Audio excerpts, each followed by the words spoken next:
C is for Chick, and this is my lady Chick, whose birthday was October 13th, and she was 15 years old. So I'm here to do the C tag.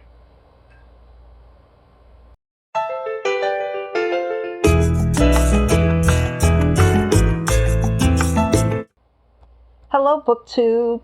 It's Marilyn Maya, the baby boomer booktuber, and welcome back to my channel.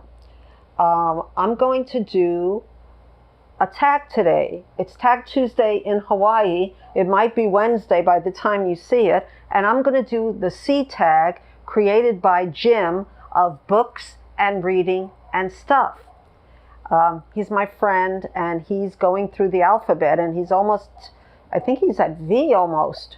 So I'm a little late, but please forgive me because it is Chique's, C-H-I-Q-U-E, thank you, she says. And it's her birthday. It was her birthday, October 13th. And she might seem a little frail because last year she had an accident and fell through a baby gate. She was very much active dog, and that was my mistake, to put up a baby gate that she decided to jump over. But she's still kicking, and she still loves her food, and she's grouchy, but we love her, and we hope she lives the best life possible for as long as we can keep her. And I just wanted to show you because Canine is one of the prompts. So let's get to the prompts. Let's see if she'll let me hold her throughout. So the first prompt is, many things begin with C. Here are the prompts. C is for countries: Cuba, Colombia, Chile, Congo, Cyprus, Czechia, China, and Canada. What was the last book you read by an author from Canada or China or any other country beginning with C? It's not, I have on my Kindle Heart of Darkness by Joseph Conrad, but I haven't fully read it, so I can't use that. I'm also doing a reread from a Caribbean diaspora, Puerto Rico. I'm rereading a book, Down These Mean Streets by P.D. Thomas, who is from Puerto Rico originally, or his book was set in New York, but I think he went to Puerto Rico during one of his books anyway. But anyway, it is October is Spanish Heritage Month, and that's why I'm doing the reread. There wasn't a readathon for Latinx-a-thon on BookTube. I wanted to do that reread because I really read that in the 70s, and I have the book. I can't show it to you now, but hopefully I'll show it to you at the end of the month. But that was a book that meant a lot to me when I read it in the 70s, and I think he recently passed away, so they had, I think, a 25th edition book. So those are the two books from those countries. 2 is for Canine and Cat. Well, I had cats most of my life, and I loved my cats. And I just got into, well, I can't say I just got into, I wasn't allowed to have pets growing up. We lived in the projects, and pets weren't allowed then. Now, pets are allowed. I think I'm going to put her down. She doesn't want to be here. Say bye to the people. Bye-bye. Okay. She's a little floppy lately. I started having dogs at a very late age because I was not able to really take care of a dog most of my life. But we had cats, and one of my sons started working for a dog show handler, as a dog show handler. And this dog show handler really was very careful about how she bred her dogs. She was no puppy mill breeder, but she let me adopt. Chick was the first that I adopted. She had 2 litters, so she has many grandchildren and children, and she was the first that they started with, and she was born in Canada, and maybe that's why she's so healthy, and we feed her organic food. And she used to be very attached to me, but now she's more attached to my partner because he's the one who has to feed her by hand. And yeah, she's grouchy, but yeah, I love her very much, and I love my other dog, Princessa Jasmine, who I showed in another video. So I think dogs and cats are so wonderful and so comforting. You know, we comfort them when they get old. They comfort us when we're going through things. So I love my animals. I love my dogs, and I loved all my cats. And my favorite cat was named Sweet Pea, and she went to college with my daughter until they found her. And then my other daughter took her, and she was living until a ripe old age on a farm in Minnesota. So she brought her from Kauai, another island that I live on Oahu, but she brought her from Kauai to Indiana, and then she went to a farm in Minnesota. So she had a good life. But Sweet Pea was one of my favorite cats. But I've had cats since I was very young. But dogs, they're new to me. And yeah, you want to go down. Okay, Mama. You go down. So that's my dog, who I'm so proud of. She hit 15, and she's hopefully still going strong. She's still fighting. Oh, that's a good sign. C is for classic. What is the last classic book you read?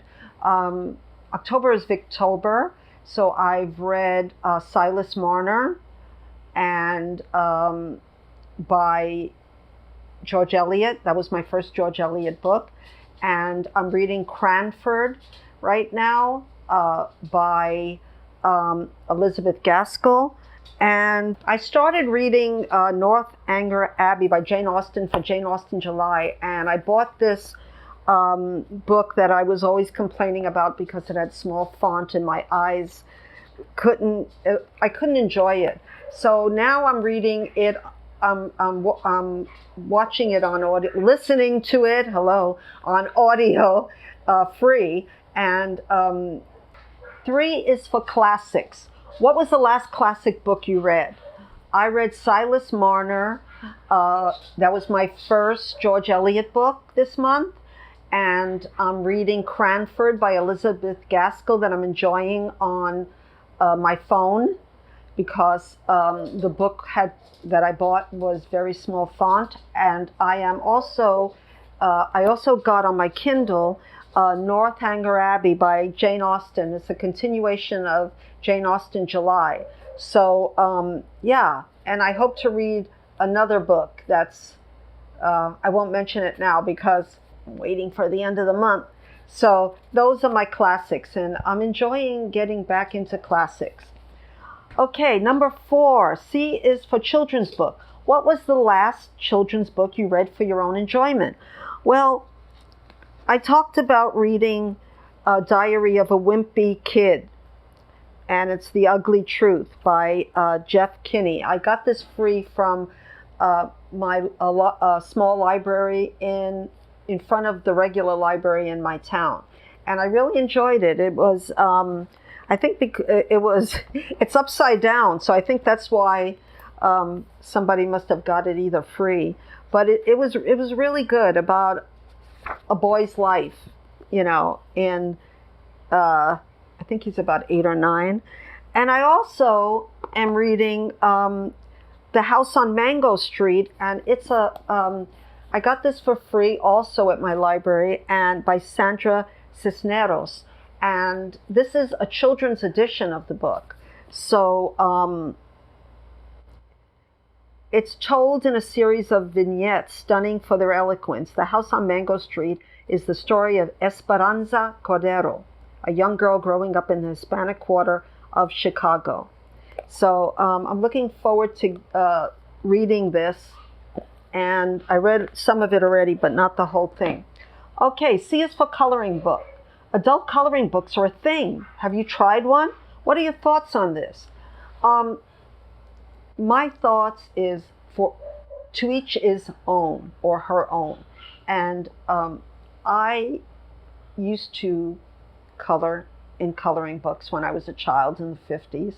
And I was never too good at it until a boy next door who knew how to color good told me how to color without getting out of the lines. And that was very helpful to me because people would always say I couldn't color. Now, what do I think of coloring books? I think if that relaxes you, some people knit, some people crochet, some people do crafts. For me, I've had enough of coloring books. So it's not for me, but if you like it, go for it. So 6, C is for comedy. What is the funniest book you have read? I like Irish literature. For some reason, it makes me laugh more than any other books. And I read a book called The Snapper by Roddy Dowell. Is that it? Doyle, Robbie Doyle. And he also wrote The Commitments that was made into a movie. And I think The Snapper was made into a movie. And I saw it, but I liked the book better, of The Snapper. It's about a girl who gets pregnant, but she won't tell anybody who the father is. And it's hilarious. It's really hilarious. I also laughed quite a bit in Angela's Ashes by Frank Mccourt, even though it's not a happy book. But there's an end of the book that just made me fall down laughing. And I love when that happens, when it's unexpected. And I've had a few unexpected books that I've read that really, I didn't expect to laugh like I did. And Frank Mccourt also wrote another book called Teach. And in the beginning of the book, it's about his time as a teacher in the New York City public schools. And in the beginning of the book, he's starting his new career as a teacher in a kind of a rough neighborhood in New York. And there's a boy that's acting up, and I don't know exactly what he did, but to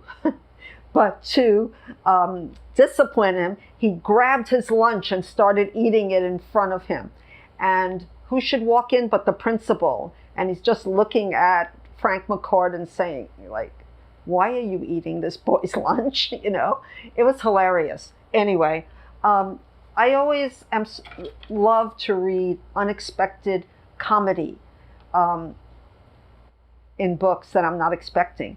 I'm also said to be funny, so I'm gonna put down some videos down below of me trying to be funny.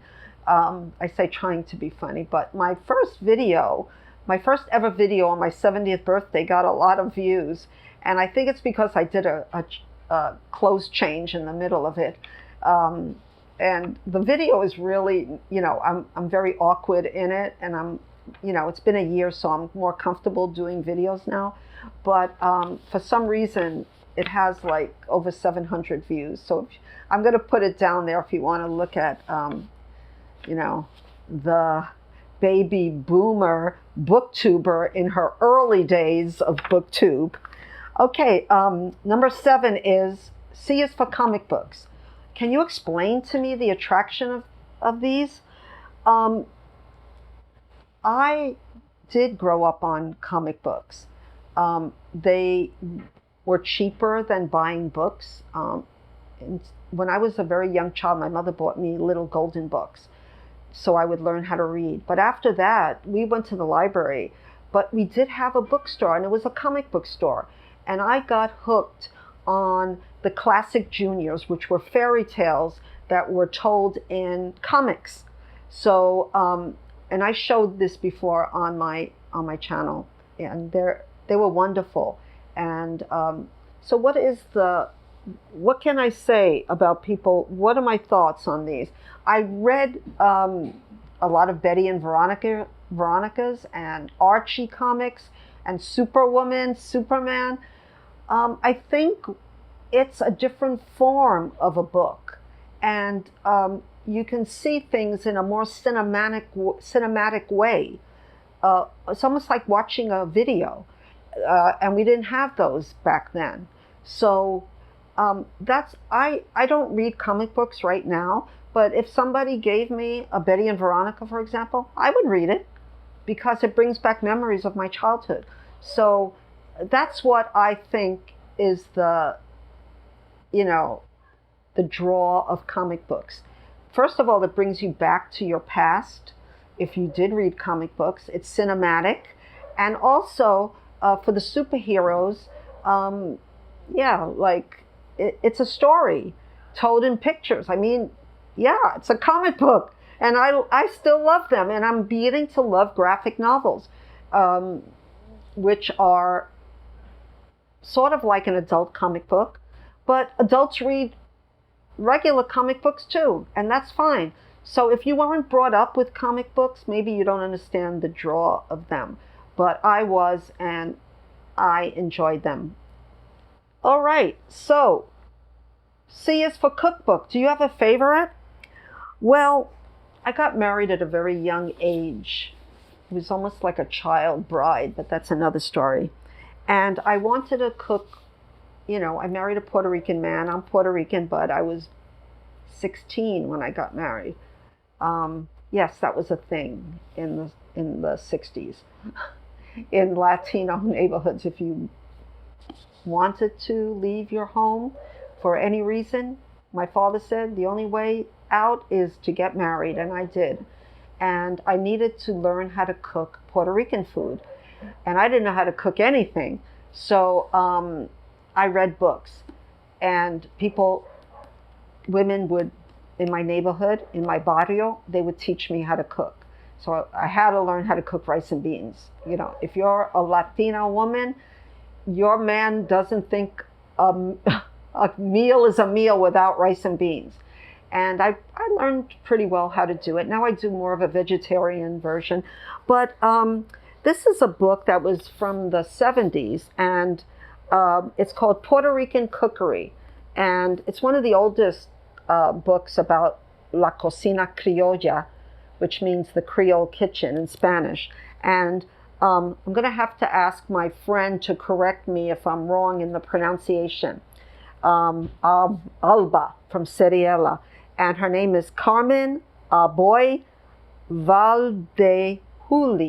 That's the way I think it's pronounced. It's a double L, but it has a D next to it. So I'm thinking we only pronounce the first L. But let me know, Alba, if I'm wrong. And she has a lot of dishes that weren't that popular to me, like stuffed kid, and well, I don't eat shrimps now, but shrimp and beer, and all the croquet. We have a lot of plátanos, plantains, and it's a great book, and it's still around because I looked it up on Amazon. And she also has a book called La Cocina Criolla, which I had, but I want to get again. All right, so the last question is, C is, well, it's not a prompt, he says, but C is for cancel culture. He's not happy with both sides of the debate. So what is my opinion on cancel culture? To be honest, I never heard of cancel culture until I joined BookTube. I think that it's very hard to cancel an author. I mean, if you look at Hitler's book, Mein Kampf, it's still around. So if Hitler can have a book, I would say almost anybody should be able to write without being canceled. You have a choice maybe not to get the book, but yeah, so I'm more on the side of not canceling. If somebody does something really terrible, then they should be called out. But I don't think the word cancel is a good word in books. It's like banned, and if it's, a very popular author, can you really cancel them? really, you're not really canceling them. You're just saying what you think. And that's okay to say what you think. We have freedom in most of the world. So that's my view on cancel culture. And it's also my view on the C tag created by Jim. So Jim, do you like my tag? Your tag? And I'm going to try to do more of the tags. So please comment, subscribe, and hit the notification bell for more baby boomer booktuber antics. Until then, aloha.